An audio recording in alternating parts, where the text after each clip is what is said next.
बुधवार जब इंसानों ने चांद पर परमानेंट कॉलोनीज बना ली थी, मंगल ग्रह पर कमर्शियल माइनिंग शुरू हो चुकी थी और फिर 8 साल बाद सन 2040 में इंसानियत ने अपनी सबसे बड़ी छलांग लगाई। एक डीप स्पेस रिसर्च प्रोग्राम के तहत एक विशाल जहाज बनाया गया जिसका नाम था इवेंट होराइजन। मकसद था हमारे सोलर सिस्टम की बाउंड्रीज को एक्सप्लोर करना। लेकिन अपने पहले ही सफर पर इवेंट होराइजन रहस्यमयी रूप से कहीं गायब हो गया, बिना कोई सिग्नल, बिना कोई सुराग छोड़े, जैसे ब्रह्मांड ने उसे निगल लिया हो। यह मिशन जो इंसानियत के इतिहास की सबसे बड़ी कामयाबी बनने वाली थी, सबसे भयानक त्रासदी में बदल गई। इवेंट होराइजन वाली उस रहस्यमयी घटना को बीते हुए अब 7 साल हो चुके थे। वह था साल 2047। अंतरिक्ष की गहरी काली खामोशी को चीरती हुई लुईस एंड क्लार्क नाम की एक स्पेसशिप अपने मिशन की तरफ बढ़ रही थी। ये कोई आम जहाज नहीं था, बल्कि एक सर्च एंड रेस्क्यू वेसल थी जिसे भेजा गया था एक टॉप सीक्रेट मिशन पर। जहाज की आयन इंजन उसे बिजली जैसी रफ्तार से धकेल रही थी, इतनी तेज कि उसके अंदर पैदा हो रहा था 30 GS का दबाव, यानी धरती की ग्रेविटी से 30 गुना ज्यादा। ऐसा दबाव जो इंसानों की हड्डियों तक पिघला सकता था। इसीलिए जहाज में मौजूद सभी क्रू मेंबर्स को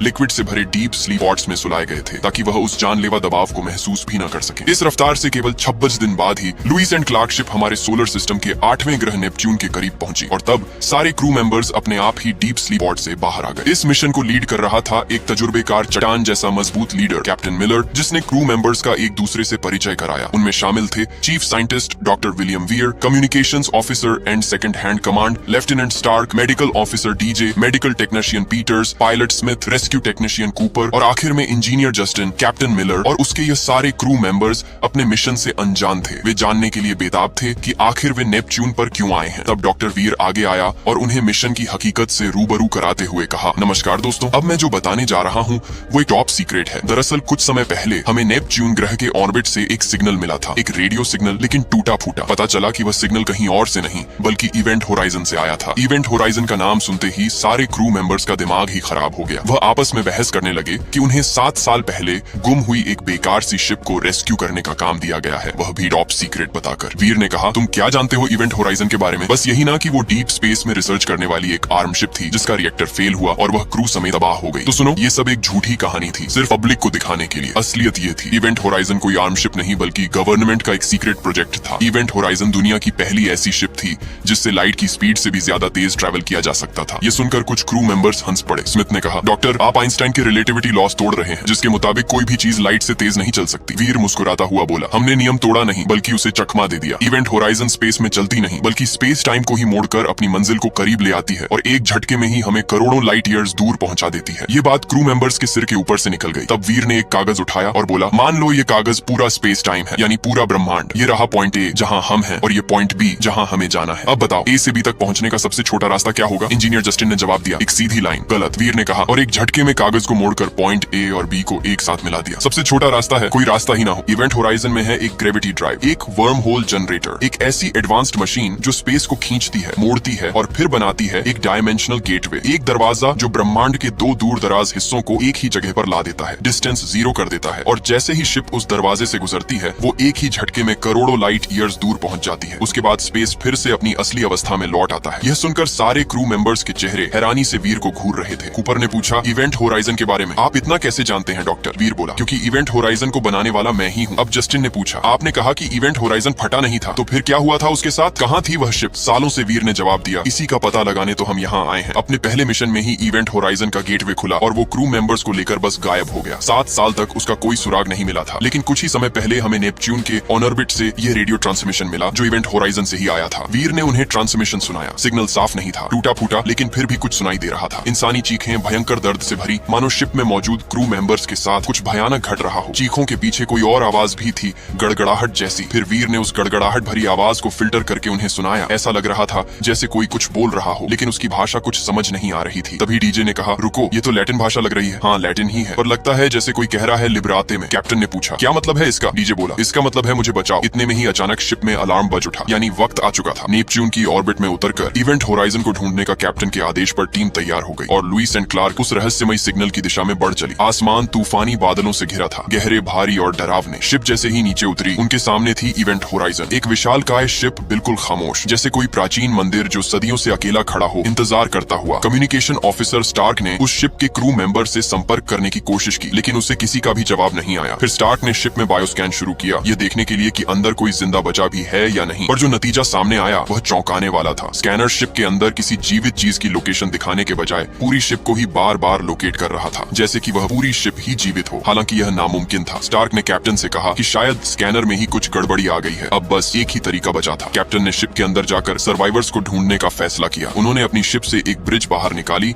और उसे इवेंट होराइजन के एयरलॉक से जोड़ दिया। फिर captain Miller, medical technician Peters और इंजीनियर जस्टिन स्पेस सूट पहनकर इवेंट होराइजन में दाखिल हुए। अजीब सी खामोशी थी अंदर और साथ ही जानलेवा ठंड भी। शिप का सारा सामान जीरो ग्रेविटी में तैर रहा था। हालांकि कैप्टन और उसके साथी मैग्नेटिक शूज की बदौलत सतह पर पकड़ बनाए हुए थे। शिप दो हिस्सों में था। आगे की तरफ कंट्रोल पैनल था और पीछे की तरफ इंजन और बीच में एक बड़ा कॉरिडोर था। शिप को ऐसे डिजाइन किया गया था कि अगर कोई इमरजेंसी आए तो शिप को बीच से तोड़कर फ्रंट डेक को लाइफ बोट की तरह इस्तेमाल किया जा सकता था। इसके लिए कॉरिडोर में एक्सप्लोसिव्स भी लगे हुए थे। कैप्टन ने जस्टिन को शिप के पिछले हिस्से यानी कि इंजन की तरफ भेज दिया और पीटर्स के साथ फ्रंट डेक की छानबीन करने चला गया। कुछ देर बाद कैप्टन मेडिकल रूम की तलाशी ले रहा था और पीटर्स कंट्रोल रूम तक पहुंच चुकी थी। अब तक उन्हें कोई क्रू मेंबर नहीं मिला था, ना जिंदा ना ही मरा। तभी पीटर्स की नजर कंट्रोल पैनल पर पड़ी जहां ताजा खून के निशान थे। वो सिहर गई। अगले ही पल बिजली चमकी और उसकी आंखों के सामने कुछ भयानक उभर आया। दीवारों पर हर तरफ इंसानी मांस और खून चिपका हुआ था, जैसे वो जगह कोई स्पेसशिप नहीं बल्कि कोई कसाई खाना हो। वहीं पीटर्स को शिप के वीडियो लॉग्स मिल गए जिसमें इस मिशन की पूरी रिकॉर्डिंग्स थी। वो एक सीडी निकाल ही रही थी कि तभी कोई साया चुपचाप उसके पीछे आ खड़ा हुआ। पीटर सीडी को प्लेयर से खींचती हुई जब एक झटके से मुड़ी तो सामने देख चीख पड़ी। उसके सामने था एक भयानक शरीर, दोनों आंखें गायब, बदन जगह जगह से फटा हुआ। लेकिन कुछ पल बाद पीटर्स को एहसास हुआ कि यह कोई प्राणी नहीं बल्कि जीरो ग्रेविटी में तैरती एक लाश थी। उसकी सांसें थोड़ी संभली। उधर वीर और बाकी क्रू पीटर्स के हेलमेट कैमरा पर यह सब देख रहे थे। वे समझ चुके थे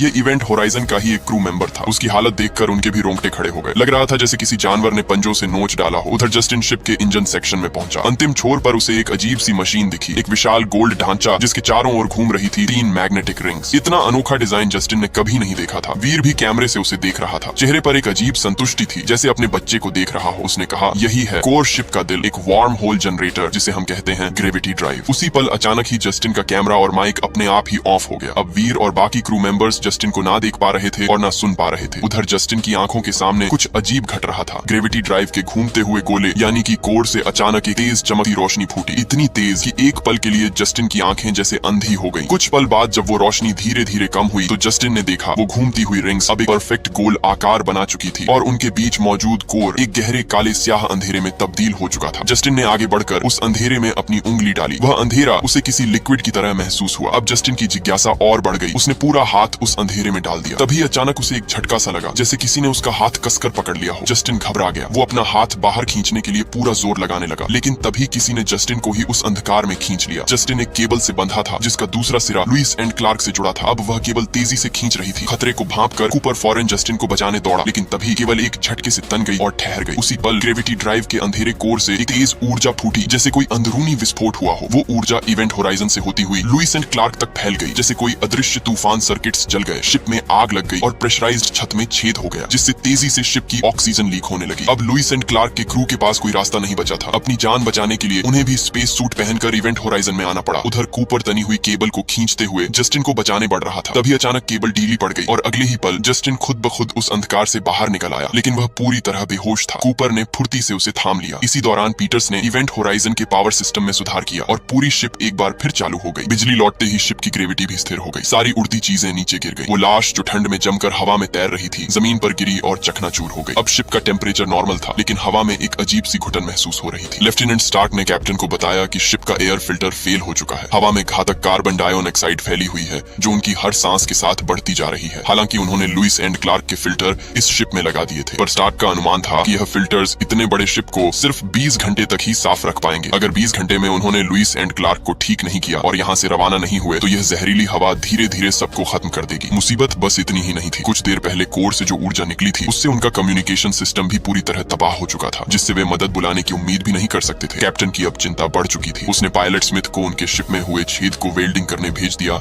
और अपने बाकी साथियों को इस शिप इवेंट होराइजन की छानबीन में लगा दिया। इसी दौरान उधर डीजे और पीटर्स जस्टिन की जांच कर रहे थे। उसे उस अंधकार से लौटे करीब 15 मिनट हो चुके थे, लेकिन अब भी वह बेसत पड़ा था। आंखें इस तरह शॉक में थीं मानो उसने कुछ भयानक देखा हो जिससे उसे गहरा सदमा लगा हो। कैप्टन ने कूपर से पूछा कि जब वह जस्टिन को बचाने गया था तो उसमें असल में क्या देखा। कूपर डरा हुआ था। उसने बताया कि जब जस्टिन ग्रेविटी ड्राइव के कोर से बाहर आया तो उस वक्त कोर एक काले लिक्विड के रूप में था, लेकिन जैसे ही जस्टिन निकला कोर दोबारा अपनी ठोस गोलाकार अवस्था में लौट आया। लेकिन वीर को कूपर की बातों पर यकीन नहीं हुआ। उसने कहा, कूपर कह रहा है कि ग्रेविटी ड्राइव अपने आप एक्टिवेट हो गया, जो कि नामुमकिन है। बिना पावर के यह सिस्टम खुद खुद ब खुद शुरू हो ही नहीं सकता। उसे कोई वहम हुआ होगा। वीर कैप्टन और स्टार्क को साथ लेकर ग्रेविटी ड्राइव के पास आया और बोला, आप देख सकते हैं ग्रेविटी ड्राइव पूरी तरह स्टेबल है। इसे एक्टिवेट करने के लिए सिस्टम से मैनुअल कमांड देनी होती है और जब ये चालू होता है तो यह बनाता है एक आर्टिफिशियल ब्लैक होल, एक गेटवे जो इस जहाज को स्पेस में कहीं भी ले जाने की ताकत देता है। स्टार्क ने चौंक कर कहा, एक ब्लैक होल ब्रह्मांड की सबसे विनाशकारी शक्ति, और आपने उसे जानबूझकर बनाया। वीर ने ठंडे स्वर में जवाब दिया, बिल्कुल, क्योंकि उसी शक्ति से हम स्पेस टाइम को मोड़ सकते हैं। अब कैप्टन ने पूछा, डॉक्टर, अगर यह मशीन सच में एक्टिवेट हो गई थी और अगर जस्टिन उस गेटवे में खींच गया था तो क्या वह वहीं गया होगा जहां से इवेंट होराइजन लौट कर आई है? वीर ने शांत स्वर में कहा, सिद्धांत के अनुसार हाँ, लेकिन जैसा मैंने कहा, गेटवे खुद ब खुद ओपन नहीं हो सकती। आप जो 3 मैग्नेटिक रिंग्स देख रहे हैं, ये ब्लैक होल को स्टेबल रखने के लिए घूमती हैं। जब तक यह कंट्रोल में है, कोई भी चीज खुद ब खुद इसके अंदर नहीं जा सकती। लेकिन कैप्टन को उस ग्रेविटी ड्राइव से खतरे की महक आ रही थी। उसने अपनी पूरी टीम को सख्त हिदायत दी कि वे इस एरिया से दूर ही रहे। इसी दौरान दूसरी ओर पीटर्स बेहोश पड़े जस्टिन के साथ मेडिकल रूम में थी और शिप इवेंट होराइजन के वीडियो लॉग्स देख रही थी। तभी उसे किसी की आहट आई, आहट जैसे कि कोई उस कमरे में घूम रहा हो। पीटर सहम गई और एक चाकू उठाकर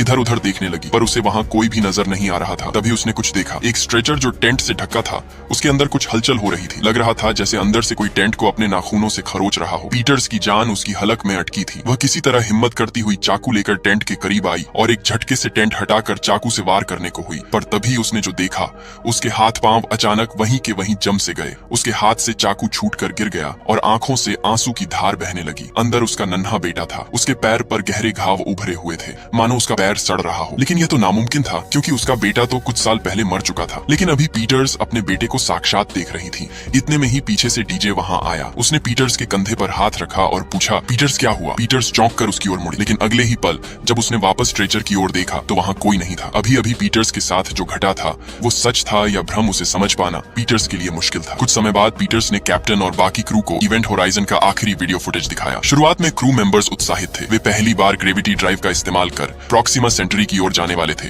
जो पृथ्वी से 4.25 लाइट ईयर्स दूर है। लेकिन फिर वीडियो में कुछ अजीब हुआ। ग्रेविटी ड्राइव के एक्टिवेट होते ही फुटेज धुंधला पड़ने लगा। स्क्रीन झनझनाने लगी और फिर सुनाई दी बस चीखें, घिसटने की आवाजें, मानो जहाज के अंदर हर तरफ बस आतंक मचा हो। कैप्टन ने पीटर से उस वीडियो फुटेज को फिल्टर करने को कहा। तभी शिप में अचानक पावर ड्रेन शुरू हो गया, यानी कोई हिस्सा तेजी से एनर्जी खींच रहा था। वीर ने कहा, जरूर ग्रेविटी ड्राइव में गड़बड़ी हुई है, शायद कोई शॉर्ट सर्किट। वो तुरंत कैप्टन के साथ कोर की ओर भागा और एक कंपार्टमेंट खोलकर सर्किट सेक्शन में घुस गया। अंदर देखा, एक कंपोनेंट तेजी से सुलग रहा था। वीर फौरन उसे ठीक करने में जुट गया। कुछ समय बीत गया। कैप्टन ग्रेविटी ड्राइव के पास खड़ा वीर को आवाज दे रहा था। उसी पल उसे अपने पीछे कुछ हलचल महसूस हुई। कैप्टन ने मुड़कर देखा। ग्रेविटी ड्राइव के नीचे भरे लिक्विड में उथल पुथल मचने लगी और दूसरे ही पल वहां कुछ भयानक हुआ। पानी में आग की लपटें उठी और एक बुरी तरह जला झुलसा इंसान निकलकर बाहर आया, मानो नर्क से निकला हो। कैप्टन उसे बस देखता रह गया, मानो बीते कल की कोई भयानक तस्वीर उसके आंखों के सामने हो। कुछ समय बाद कैप्टन सारे क्रू मेंबर्स के साथ कंट्रोल रूम में था। कैप्टन ने उन्हें अपनी आंखों देखी। वह भयानक घटना बयान की, लेकिन कोई भी उस पर यकीन नहीं कर रहा था। वीर ने कहा कि वह कैप्टन का एक हेलुसिनेशन हो सकता है। शिप में कार्बन डाइऑक्साइड गैस फैली हुई है, उसके कारण ऐसे हेलुसिनेशन हो सकते हैं। लेकिन कैप्टन ने जो देखा था वो उसे हेलुसिनेशन बिल्कुल नहीं लग रहा था। तभी पीटर्स ने भी अपनी चुप्पी तोड़ी और बताया कि उसने भी कुछ देर पहले अपने मर चुके बेटे को देखा था, लेकिन कोई भी उनकी बातों पर यकीन नहीं कर रहा था। लेकिन कैप्टन समझ चुका था कि यहाँ कुछ तो अजीब हो रहा है। उसने सभी को वापस अपने काम पर जाने को कहा ताकि जल्द से जल्द इस शिप से निकल सके। इसी दौरान स्टार्क कैप्टन के पास आई। वो काफी देर से शिप को बायो स्कैन कर रही थी, डीएनए आरएनए फिल्टर्स के जरिए। उम्मीद थी कि शायद कोई जिंदा क्रू मेंबर मिल जाए, लेकिन उसे एक अजीब बात पता चली थी। उसने कैप्टन से कहा, कैप्टन, मैंने पूरी शिप को एक बार फिर स्कैन किया डीएनए आरएनए फिल्टर्स के साथ और मुझे फिर से वही रीडिंग्स मिली। ऐसी रीडिंग्स जो बता रही थी कि शिप के हर हिस्से में लाइफ मौजूद है। कैप्टन चिढ़ गया और बोला, साफ साफ बताओ लेफ्टिनेंट। स्टार्क ने बिना रुके कहा, एक बात समझ आई है, एक थ्योरी। मुझे लगता है कि ये रीडिंग्स और जो हमें हेलुसिनेशंस हो रहे हैं ये आपस में जुड़े हुए हैं। ऐसा लग रहा है कि शिप हम पर असर डाल रही है और यह असर हर मिनट बढ़ता जा रहा है। मुझे लगता है कि यह शिप जहां भी गई थी वहां से कुछ लेकर लौटी है। कोई अनजानी लाइफ फोर्स। कैप्टन ने उसे घूरते हुए कहा, तुम कहना चाहती हो कि यह शिप जिंदा है? स्टार्क ने सीधे कहा, हाँ, आपने जवाब मांगा था तो मेरे पास बस यही एक जवाब है। कैप्टन ने थकी हुई लेकिन ठंडी आवाज में कहा, अब मुझे जवाब नहीं चाहिए स्टार्क, बस हम अगले 10 घंटे जिंदा रह जाएं और यहाँ से निकल जाएं, वही बहुत होगा। ये कहकर कैप्टन अपने शिप लुइस एंड स्टार्क को रिपेयर करने चला गया। दूसरी ओर पीटर्स जस्टिन की देखरेख कर रही थी, लेकिन एक पल के लिए उसकी नजर जस्टिन से हटी और अगले ही पल जस्टिन स्ट्रेचर से गायब था। पीटर्स दहशत में आ गई। वो घबराकर उसे आवाज देती हुई ढूंढने लगी। तभी कंटेमिनेशन रूम से जोर की आवाज आई, जैसे कोई अंदर से दरवाजा पीट रहा हो। कंटेमिनेशन रूम वो जगह जहाँ किसी अनजान लाइफ फॉर्म को क्वारंटाइन किया जाता है। हालांकि अंदर कुछ दिखाई नहीं दे रहा था,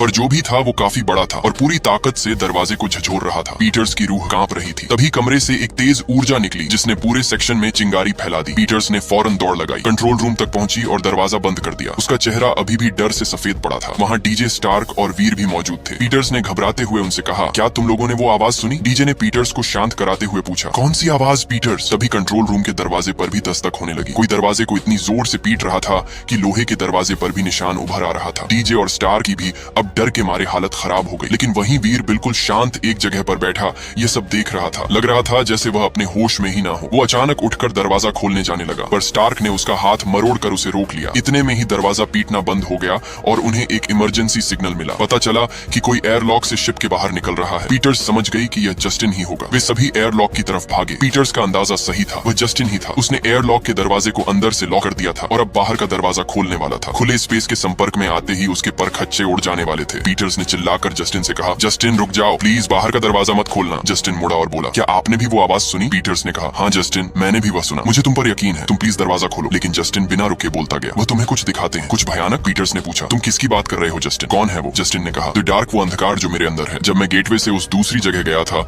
तो यह मेरे साथ यहाँ आए। अब और सहा नहीं जाता। अगर तुम मेरी जगह होती, वो देखती जो मैं देख रहा हूँ, तो तुम भी मौत ही चुनती। ये कहते हुए उसने बाहर एयर लॉक को खोलने का बटन दबा दिया, जिससे एयर लॉक का प्रेशर बढ़ने लगा। जस्टिन के शरीर पर इतना दबाव पड़ा कि शरीर की नसें फूल गई। आंख, नाक, मुंह, हर तरफ से खून की धार फूटने लगी। अगले ही पल दरवाजा खुला और जस्टिन खुले अंतरिक्ष में उड़ने लगा। खुशकिस्मती से कैप्टन उस वक्त एयर लॉक के बाहर आ चुका था। वो जस्टिन को लेता हुआ वापस एयर लॉक में आ गया और दरवाजा बंद कर दिया। जस्टिन की जान तो बच गई थी, लेकिन हालत गंभीर थी। डीजे और पीटर्स उसका इलाज करने में लग गए। अब कैप्टन का दिमाग फिर चुका था। उसने वीर पे सवाल पर सवाल दागे। डॉक्टर, सच सच बताओ यहाँ क्या हो रहा है? जस्टिन कह रहा था कि वह गेटवे से अंदर गया था और अपने साथ अंधकार लेकर लौटा। आखिर क्या मतलब है इसका? इस शिप को तुमने कहाँ भेजा था? ये शिप 7 साल तक कहाँ थी डॉक्टर? लेकिन वीर के पास कोई जवाब नहीं था। वो नजरें चुराता हुआ वहाँ से निकल गया। अब कैप्टन को शिप के भीतर अजीब अजीब आवाजें सुनाई देने लगी थी, कुछ जानी पहचानी और दर्द से भरी हुई। वह जब भी शिप की दीवारों को छूता था तो उसे भयानक दृश्य दिखने लगते थे, जैसे शिप उसके अंदर के डर को बाहर ला रही हो। वो आवाजें उसके पुराने साथी कॉरिक की थी। कैप्टन के अतीत में एक भयानक हादसा हुआ था। एक स्पेस शिप में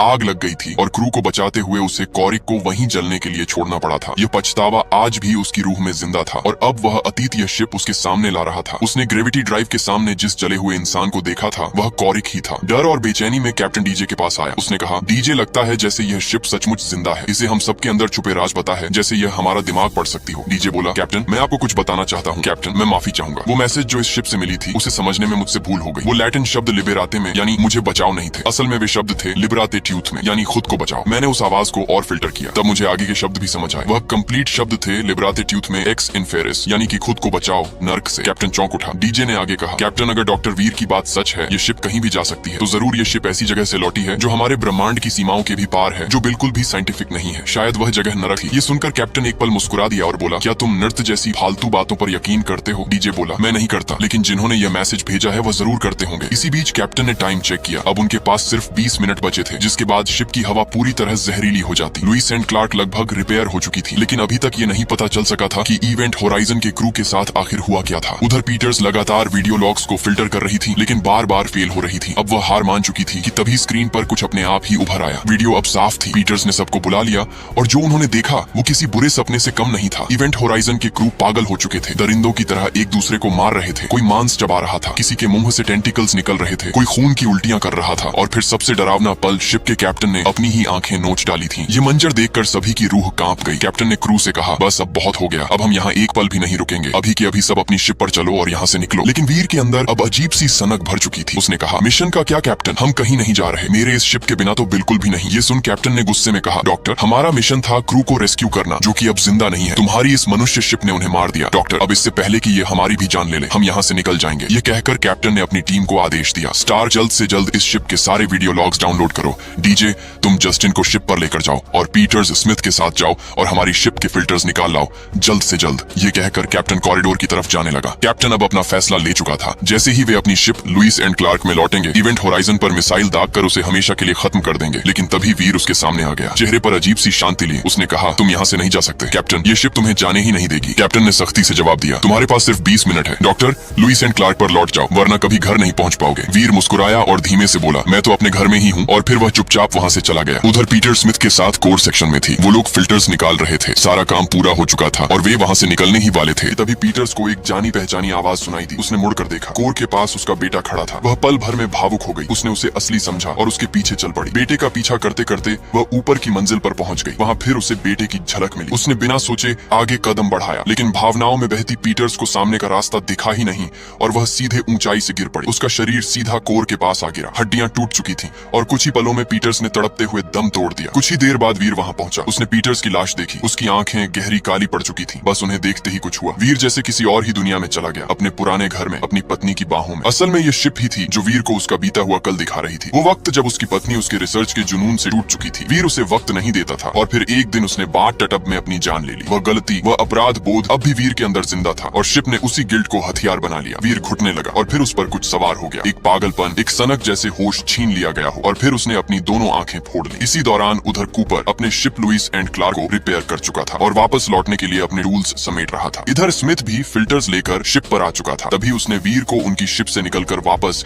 इवेंट होराइजन की तरफ जाते देखा। स्मिथ ने उसे रोकने की कोशिश की लेकिन वह नहीं रुका। स्मिथ ने कैप्टन से संपर्क किया और उसे बताया कि वीर अभी अभी यहाँ से निकला है। तभी कैप्टन ने देखा कि कॉरिडोर में लगे एक्सप्लोसिव में से एक एक्सप्लोसिव गायब था। उसे देख कैप्टन समझ गया कि वीर उनके शिप में क्या करने गया था। उसने फौरन स्मिथ से कहा, स्मिथ जल्द से जल्द वहाँ से निकलो। वीर ने हमारी शिप पर बम रख दिया है। लेकिन इससे पहले कि स्मिथ कुछ भी समझ पाता, शिप एक धमाके के साथ फट गई और इवेंट होराइजन से अलग हो गई। स्मिथ मारा गया और वहीं कूपर जो शिप के ऊपर काम कर रहा था वो जिंदा था और मलबे के साथ बेतहाशा अंतरिक्ष की ओर उड़ता जा रहा था। लेकिन कूपर ने अपना होश संभाला और अपने सूट के थ्रस्टर्स ऑन करके वापस इवेंट होराइजन की ओर बढ़ गया। उधर कैप्टन गुस्से से भरा हुआ था। उसने मेडिकल रूम में मौजूद डीजे से संपर्क किया, बताया कि लॉइस एंड स्टार्क अब तबाह हो चुकी है और साथ ही उसने चेतावनी दी, वीर से सतर्क रहो। लेकिन डीजे को जरा भी भनक नहीं थी कि मौत ठीक उसके पीछे खड़ी है। जैसे ही वह पलटा, वीर सामने था। उसकी आंखें अब खोखली थी, फिर भी वह सब देख सकता था क्योंकि अब पूरी शिप उसकी आंखें बन चुकी थी। वीर ने डीजे की गर्दन दबोच ली, एक ही झटके में उसे बेसुध कर दिया और फिर एक दरिंदे की तरह उसका शरीर चीर फाड़ दिया। कुछ देर बाद कैप्टन दौड़ता हुआ मेडिकल रूम पहुंचा और जो उसने देखा उसके रोंगटे खड़े हो गए। डीजे का कटा हुआ शव छत से लटका हुआ था। फर्श पर उसके खून, मांस और आंतों का ढेर पड़ा था, जैसे किसी कसाई खाने में जानवर को काट कर टांग दिया जाता है। बिल्कुल वैसा ही दृश्य था। कैप्टन की आत्मा कांप गई, लेकिन इसके साथ ही उसका गुस्सा भी चरम पर आ गया। उसने अब बंदूक निकाल ली और वीर को ढूंढने लगा। वह भटकता हुआ जब कंट्रोल रूम तक आया तो देखा कि वीर ने स्टार्क को भी मारकर बेहोश कर दिया था। कैप्टन उसे होश में ले आया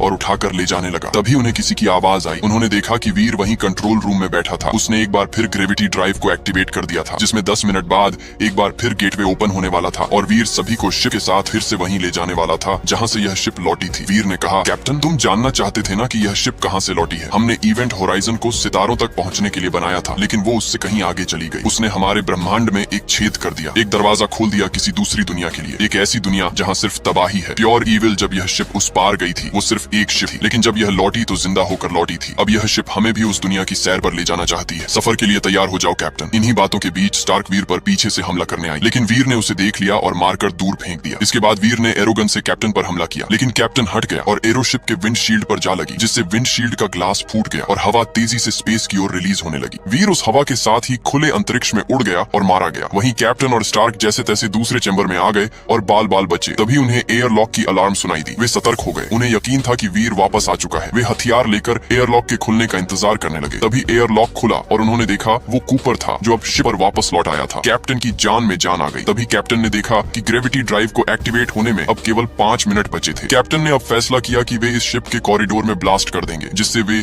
ग्रेविटी ड्राइव से भी अलग हो जाएंगे। ब्लास्ट होते ही शिप का फ्रंट डेक लाइफ बोट की तरह काम करेगा और वे नेपच्यून से दूर निकल जाएंगे। कैप्टन ने स्टार्क और कूपर को फ्रंट डेक पर ही रहकर इमरजेंसी सिग्नल एक्टिवेट करने को कहा ताकि कोई उन्हें ढूंढता हुआ आ जाए। उसके बाद कैप्टन कॉरिडोर में आया और बॉम्ब एक्टिवेट करके डेटोनेटर उठा लिया, लेकिन वह फ्रंट डेक की तरफ जा पाता। उसके पहली ही आग में झुलसता हुआ उसका साथी कॉरिक एक बार फिर उसके सामने आ खड़ा हुआ। उसने कैप्टन पर आग बरसा दिया। कैप्टन भागता हुआ सीधा ग्रेविटी ड्राइव वाले चेंबर में घुस गया। वो चेंबर आग में जलने लगा। कैप्टन के कपड़ों ने भी आग पकड़ लिया था। कैप्टन ने किसी तरह पानी में कूदकर अपनी जान बचाई, लेकिन जब उसने होश संभाला तो एक बार फिर कॉरिक उसके सामने था। देखते ही देखते कॉरिक का रूप बदल गया। असल में वह वीर था जो अभी मरा नहीं था। शिप उसे अंतरिक्ष से वापस खींच लाई थी। अब वह किसी नर्क के शैतान से कम नहीं लग रहा था। वीर ने कैप्टन की खोपड़ी दबोच ली और उसे दिखाया कि कैसे यह शिप उसके साथियों की आत्माओं को नर्क में ले जाकर तड़पा रही है, और यह भी दिखाया कि नर्क में उसके साथ भी कितना भयानक घटने वाला है। अब गेटवे बस खुलने ही वाला था कि तभी कैप्टन के हाथ बॉम्ब का डेटोनेटर लग गया। कैप्टन ने बिना एक पल गए बटन दबा दिया। शिप का कॉरिडोर जोरदार धमाके से फट गया और इवेंट होराइजन 2 हिस्सों में बंट गई। आगे का हिस्सा